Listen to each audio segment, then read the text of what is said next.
Bonsoir à tous. Aujourd'hui, on se retrouve pour une nouvelle vidéo pour la deuxième partie du questionnaire des 25 questions. Donc, la question 6, la règle de la fonction f est de la forme fx est égal à 5 sur x moins 2 moins 3. Quelle est la réciproque de la règle de la fonction fx? Donc là, disons qu'on a une fonction fx qui est la fonction rationnelle suivante, moins h plus k. Alors, sa fonction réciproque est la suivante. Donc, ça, on peut le démontrer. D'ailleurs, si vous voudrez que je fasse une démonstration, c'est assez court. Je vais le faire. Ça va être la suivante. Donc, ça va être moins k plus h. Donc, on peut faire... En fait, on peut le démontrer tout de suite. Ça, c'est assez... c'est une démonstration qui est utile. Si jamais vous en avez besoin. Donc, comme ça. Donc, ça, c'est la forme de base, donc la fonction de base. Donc là, on va vouloir isoler le y. Donc, y moins h plus k. Donc, on va avoir x moins k est égal à a sur y moins h. Puis là, on va juste interchanger ça ici.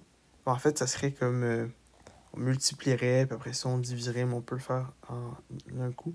Donc, on aurait y moins h est égal à a sur x moins k. Et là, on aurait donc y prime ou bien y moins 1. Ce serait égal à a sur x moins k plus h. Donc, on a fait la démonstration. Donc là, vous devrez être convaincu quand même. Sinon, je pourrais faire une démonstration avec un graphique et tout, avec Desmos. Ça pourrait être intéressant, mais bon, concentrons-nous sur la question. Donc, ici, on va juste échanger ces paramètres-là en tenant compte, bien entendu, du signe. Donc, on va avoir 5 sur x plus 3 plus 2. Voilà. Et là, la forme qu'on a ici, c'est une forme, on va dire, non canonique. C'est une forme qu'on utilise pas souvent, mais qu'on peut retrouver si on met tout ça sur le même dénominateur. Donc, plus 2, x plus 3, x plus 3. On a le droit de faire ça parce que si on simplifie, ça donnerait 2 quand même. Donc, c'est tout à fait légal. Donc, on aurait 2x plus 6 plus 5 sur x plus 3. Donc, on a 2x plus 11 sur x plus 3. Donc, ce qu'on peut faire... Non. Pas ça, pas ça, pas ça, celle-là. Donc, ça, c'est la réponse de D pour la question 6. Question 7. La règle de la fonction f est de la forme fx est égal à log 2, 2x plus 8. La règle G possède les caractéristiques suivantes. Elle a une asymptote commune avec la fonction f. Sa valeur initiale est la même que celle de la fonction f. Laquelle des règles suivantes peut être celle de la fonction G? Ok, donc c'est quoi l'asymptote? D'abord, on va juste extraire un paramètre ici, paramètre B, log 2. Donc ça va être 2x plus 4. Donc on a une asymptote à x est égal à moins 4. Ça, c'est notre asymptote. Donc, on va essayer de regarder ça. Donc, déjà, ça va pas être ça ni ça. Donc, ça va être entre ces deux-là parce qu'on a le paramètre qui convient. Puis, on nous dit que la valeur initiale est la même que celle de la fonction f. Donc, f0, ça va être log 2. 2 fois 0 plus 8. Puis, donc, ça va être log 2, 8. Donc, ça vaut 3. 2 à la 3 est égal à 8. Donc, f0 est égal à 3. Alors là, on va juste faire des tests. Donc, on va commencer avec le C. Donc, G0, ça serait 16 sur 4 moins 1. Et ça vaut 3. On a notre solution. Donc, voilà. Ça serait 4 plus 3, ce qui vaut 7. Pas ça. OK. Question 8. Laquelle des affirmations suivantes est fausse? L'image, ça serait de 0 à 9. Le domaine, c'est de moins 1 à 8. Et... petite coquille. Ça. Et f moins 1, c'est égal à f3 et la valeur initiale de la fonction f est de 11. On va commencer par valider ce qu'on peut valider. Le domaine, c'est de moins 1 à 8. Donc, moins 1 à 8, ça va très bien. Donc, ce n'est pas celle-là qui est fausse. Ensuite, f moins 1, c'est la même chose qui f de 3. Donc, f moins 1, c'est égal à moins 2, moins 1, plus 9. Donc, on a moins 2, plus 9. Donc, on a moins 2 fois 2 plus 9. Donc, on a moins 4 plus 9. Donc, on a 5. Donc, là, ici, on a 5. Puis, est-ce que ça devrait être égal à 5, si c'est vrai? Donc, on va faire f de 3 qui va valoir la chose suivante. Donc, moins 1,5 racine de...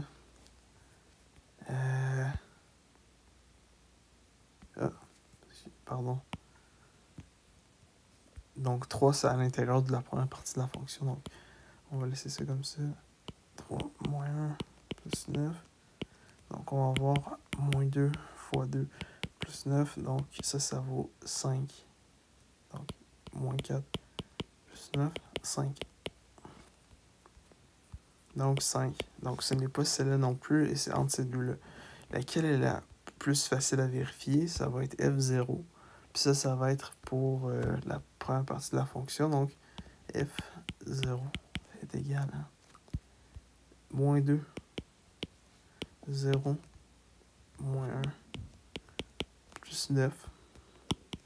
Donc, on a moins 2 fois 1 plus 9, ce qui vaut 7. Donc, malheureusement, c'est pas 11. Ben, heureusement pour nous, c'est celle-là. Parce que c'est plus facile à tester que le A. Le A, il faudrait faire une esquisse, puis trouver le minimum et le maximum, puis valider que c'est bien 0 et 9. Donc, ça va bien. Question 9. Considérons les fonctions racine carrée f et g représentées ci-dessus dans le plan cartésien. G qui est tout à gauche et f qui est un peu plus à droite. La règle de la fonction f est de la forme fx est égal à a1 racine de x moins h1 et gx est égal à a2 racine de x moins h2. Laquelle des affirmations suivantes est vraie? D'abord, première chose, h2 est plus petit que h1. Parce que ça serait, admettons, ça pourrait être moins 10, puis ça serait moins 9. Donc, moins 9 est plus grand que moins 10. Donc, H1 est plus grand que H2. Donc, on va faire comme tout à l'heure, on va y aller par élimination. Donc, ce n'est pas B, ce n'est pas D.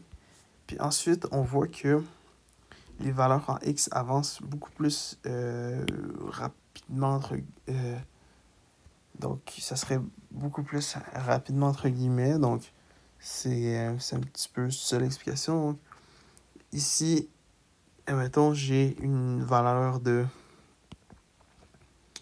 j'ai une valeur de x quelque chose. Si je prends cette même valeur de x-là, le y est plus élevé. Donc, y2 est vraiment plus élevé que y1.